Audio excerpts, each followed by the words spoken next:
Since the early years of the LEGO Minifigures line, people have been asking for a superhero series. DC fans got their fix twice, but we've never had a Marvel line. What if there was a Marvel line celebrating 10 years of film and it was released fall 2018? Teaming up with Ash and Flash, I drafted an entire Marvel Studios LEGO Minifigures series, with 20 minifigures in total, one for each film in the first 10 years. For 2008's Iron Man, the first Marvel Cinematic Universe movie, I chose the Iron Man Mark I outfit. We've never had it as a physical minifigure before, and there would be a new mold for his helmet. I'm sure underneath would be a new Tony Stark face print. Also, he has the new flame blast pieces and holders for those as accessory. For the second movie, Incredible Hulk, we have the titular character. You're going to notice a unique direction for this series. Trying to capture the realism aspect, I chose to redo a lot of popular characters we already have minifigures of. I feel LEGO would do this if they ever did a minifigure series for Marvel to draw on the kids.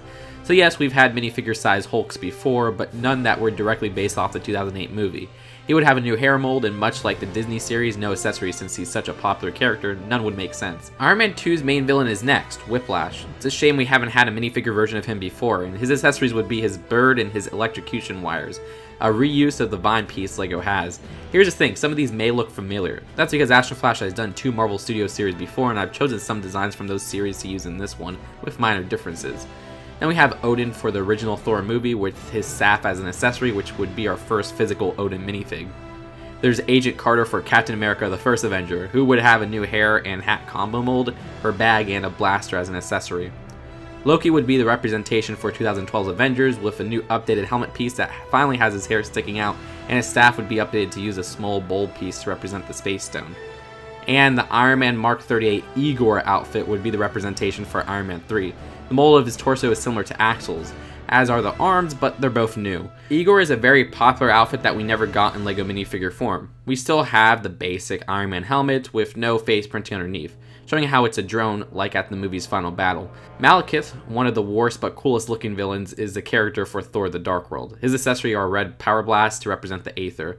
Oh, and his helmet is a new mold.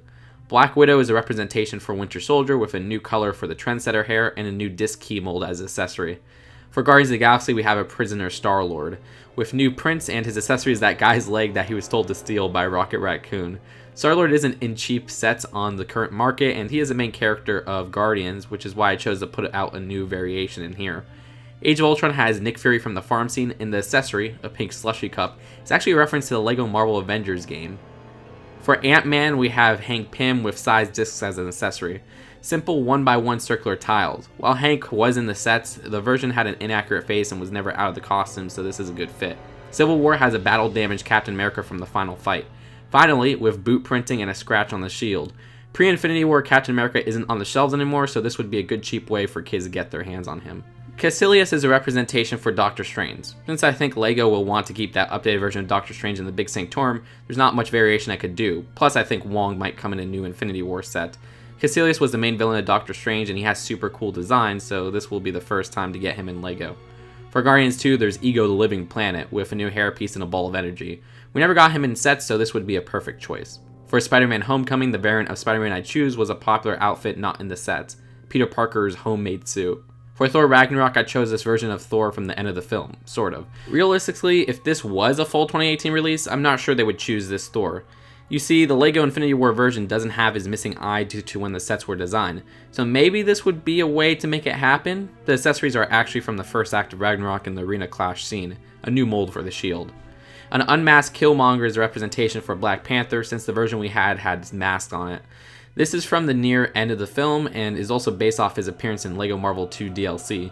There's a new hairpiece for him as well from that time in the movie. So much like Hulk, since we got a big fig version in the set, I thought it would be nice to include a minifigure Thanos here for Infinity War.